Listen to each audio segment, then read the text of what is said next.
What is going on, everybody? Welcome back to College Football Talk with Peter, Burt, and Ned, bringing you a rundown of the Week 8 action. It's a good one. It's a little bit lessened because of a couple of upsets 2 weeks ago, but it's going to be an exciting one. There's one huge game that I think should deliver with the potential to be the third game of the year that we've gotten so far. But before I get into this week's action, if you're going to enjoy this video and want to see more like this, please feel free to leave a like, consider subscribing to the channel, and turn on those post notifications so you're always up to date whenever I upload. But starting things out in the noon window, there's a couple of ACC favorites who have stepped up into kind of top two spots in the conference who are facing kind of tough tests early on in the day. Number 6 Miami, who's 6-0, goes on the road to Louisville, who's 4-2, last year's conference runner-up. And Virginia, 4-2, goes on the road to face a streaking hot number 10 Clemson, who's 5-1. I think both teams take care of business. I think Miami might be pushed a little bit by Louisville. They've been kind of the cardiac Canes this season. I think that might continue, but I think they get a win, and I think Clemson takes care of business pretty comfortably in Death Valley. They're probably one of the hottest teams in college football right now. They're scoring like it's easy, and their defense is playing well also. Then, coming up next, the question here is which team steps up as kind of the dark horse and the best of the dark horses in the Big Ten picture. You've got Nebraska, who's 5-1, 2-1 in conference, going on the road to number 16 Indiana, who's 6-0, 3-0 in conference. Big noon kickoff is going to be there. Gus Johnson and Joel Klatt are going to be calling this one.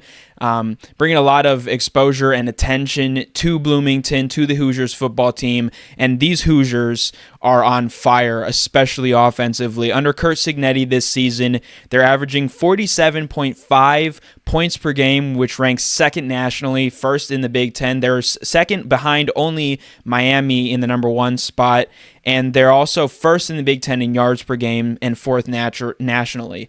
Curtis Rourke, obviously, at quarterback, leads that. He's been extremely efficient and moves the ball very well, puts up a lot of yards, and he's also has a touchdown-interception ratio of 14-2.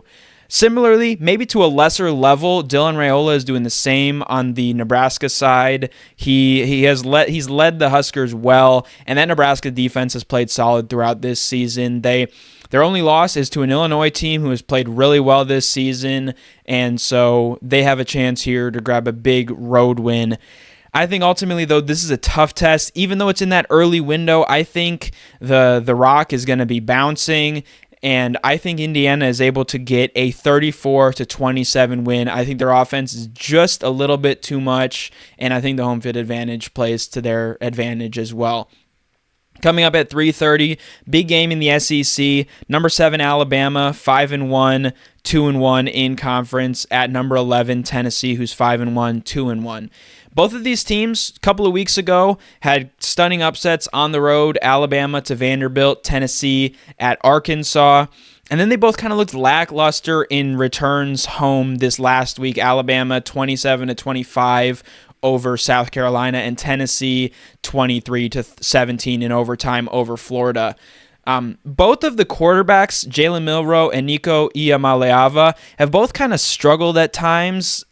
I wouldn't say they've been fully mistake-prone overall. It's not like they're throwing a ton of interceptions, but they've been at times a little bit mistake-prone, and maybe it's not even the turnover, but just kind of making the wrong throw, making the wrong read or something like that, or the wrong decision like Iamaleava did at the end of that Arkansas game. So these two teams have kind of been reeling a little bit. They've only lost one game, both of them, so they're still very much in not only the college football playoff picture, but in the SEC picture.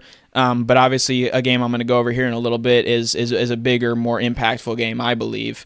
So the question is here, who can make the big plays at the right time and kind of avoid those mistakes? Mention the two quarterbacks. At wide receiver, Dante Thornton Jr. for the Volunteers is averaging almost 33 yards per catch. That is an extremely high rate, one that I wasn't really aware of until I looked at the stats. I knew he was putting up good numbers. I didn't realize it was quite that high of a percentage of efficiency at receiver. And then Dylan Sampson's running the ball well for almost 6 yards per rush. So that's the Tennessee offense. The Alabama offense is obviously led by the freshman phenom wide receiver Ryan Williams, who's averaging 25 yards per catch. And then Jam Miller is running the ball really well for 7 yards per carry. I think Alabama is able to just make a few more big plays. I think Tennessee's offense, while these stats look good, they've really struggled the last 2 weeks. They've put up, 14 against Arkansas and 23 against Florida, so just 37 points over the last 2 games. Yes, those are against good defenses, but Alabama's got a decent defense as well. However, the line of scrimmage will be key here because that's where Alabama was really beat by Vanderbilt and even a little bit last week against South Carolina. So how Tennessee does in the front 4 and even the front 7 is going to be really important in this game. Like I said, I think Alabama is able to get the job done here. I'm going to go a little bit of a weird score. I think maybe Tennessee goes for 2 to try to get within a field goal or something like that. I'm going to go Alabama 27, Tennessee 22. But either way, I think Alabama wins by about a touchdown. Then, an important game, stakes lessened a bit in the Big Ten. Number 24, Michigan, 4-2 and 2-1 in conference. At number 22, Illinois, who's 5-1, also 2-1 in conference. The Wolverines, the rest of the season, are, in my opinion, kind of in win or go home territory. A loss here puts them at 3 losses on the season, 2 losses in the Big Ten. That's probably it for this season. They have big tests still yet to be played. They still got to play Oregon. They still got to play Indiana, and they still got to play Ohio State. So the road just gets tougher even after this game for the Wolverines. While the Illini with a win here could emerge as kind of a contender in the Big Ten. Now, they're going to have a tough test at Oregon the following week after this game, but they would improve then to 3-1 in conference, pick up a big win over the reigning conference and national champions. Luke Altmaier has been really good for Illinois this season, a 14-1 touchdown INT ratio. And he did struggle a bit against Penn State. I think the Michigan defense is less suffocating than the Nittany Lions.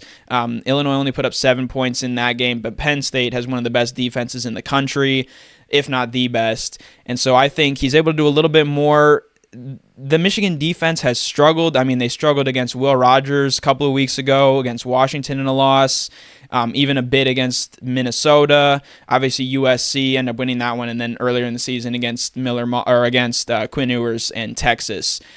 So I think they struggle again at times to slow down Illinois. I think Illinois gets a 30-21 win over the Wolverines to kind of put a stamp on Michigan's season being a disappointment.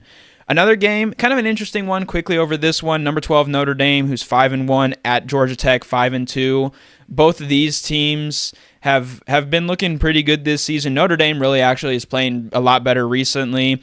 I think the Fighting Irish do get a win. This one's at Mercedes-Benz Stadium, so not fully home field, but pretty much, just a technically neutral site, but it's also in Atlanta, which is where the Yellow Jackets play. So I think that plays to their advantage a little bit. Notre Dame's favored by 11. I think Georgia Tech covers, but the Fighting Irish get a 28-20 win.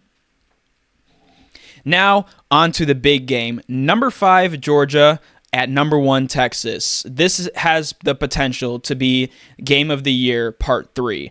Both of the first 2 games of the year have delivered. Obviously, Alabama holding off the Georgia comeback on September 28th, and then last week, Oregon getting a big win over Ohio State. Both of those games have delivered with excitement, entertainment, drama, everything you could wish for in a top 5 matchup. I think this one will as well.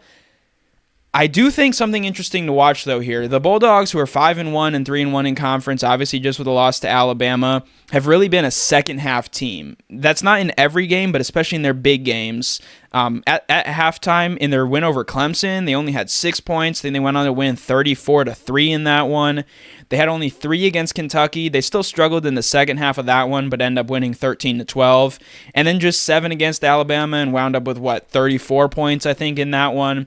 So they've really been a second-half team. That's going to be something to watch. And kind of on the flip side, Texas has very much been a first-half team, especially in their big games. They led Michigan 24-3 at the half, and they led Oklahoma 21-3 at the half. The big thing for the Longhorns, though, especially on the defensive side, they have yet to really face a good clicking offense. Michigan obviously was struggling mightily, especially in week 2, still trying to figure things out. I think they still are. And then even against Oklahoma with a young quarterback who was kind of thrust in because of how Jackson Arnold has struggled in Michael Hawkins, this Texas team hasn't really faced a good offense yet, and they're going to get that test with Georgia's Carson Beck at quarterback, Trevor Etienne at running back, and Arian Smith at wide receiver. This is going to be a big test for the Texas defense. I think being in Austin is going to be huge. This is probably the biggest game Texas has played at home as the number 1 or number 2 team in college football since probably 2009 when they made the national championship game. So it's high stakes. Austin is really going to be bouncing off the walls. They've got F1, Formula One race there on Sunday, the next day. So it's going to be a busy weekend in Austin, Texas. And I think it's going to be a big win for Texas. After this, really the only tough test they have left is at Texas A&M. However, they do travel to Vanderbilt next week, that's not a joke anymore. The Commodores are playing good football, and I think, they're not to be overlooked. But looking at this game, I do think Texas has enough. I think this is an exciting game. I think there's a potential Georgia's coming back in this game. I think they might, like what I said with Tennessee against Alabama, need a late 2-point conversion. I'm going to go with a little bit of an odd score here. Texas 34, Georgia 32, and I think what is another game of the year. I think maybe Georgia gets a couple field goals in the first half, maybe something like, 3 or 4 field goals. I could see Texas buckling down in the red zone a few times, and I think maybe Georgia in a comeback attempt needs that too. I think maybe Texas is able to get a stop. That's a really specific prediction, but either way, I'm going with a Texas very close win over the Bulldogs. Finally, one final game kind of to keep an eye on. LSU, number 8 in the country, coming off a big overtime win over Ole Miss. Big high for the Tigers. They're going on the road to Fayetteville to face Arkansas. The Razorbacks are 4-2, 2-1. I think the Tigers, Garrett Nussmeier's looking really good. Kyron Lacey's looking really good. Aaron Anderson emerged with a big play to tie that game against Ole Miss with the Tigers trailing. I think they're able to get the road win here against Arkansas and improve to 6-1. I'm going LSU 37, Arkansas 27. That's all for the Week 8 slate. There's a couple of Big 12 games that are kind of upset potential. But I don't think those games really are huge. I mean, those are the type of games, though, that you kind of overlook those games, and there's an upset. I think UCF is going to be playing Iowa State in Ames, so they're going on the road. I think that benefits the Cyclones. And Kansas State, I believe, is at West Virginia. I'll have to double-check that, but I think the Wildcats are able to win that one as well. So that's my rundown of the Week 8 action. Let me know your thoughts and your predictions for this upcoming weekend and whether you think especially the top 5 showdown going on in Austin will deliver. But that's all for this episode of College Football Talk. I'm your host, Peter Burnett, signing out. Peace.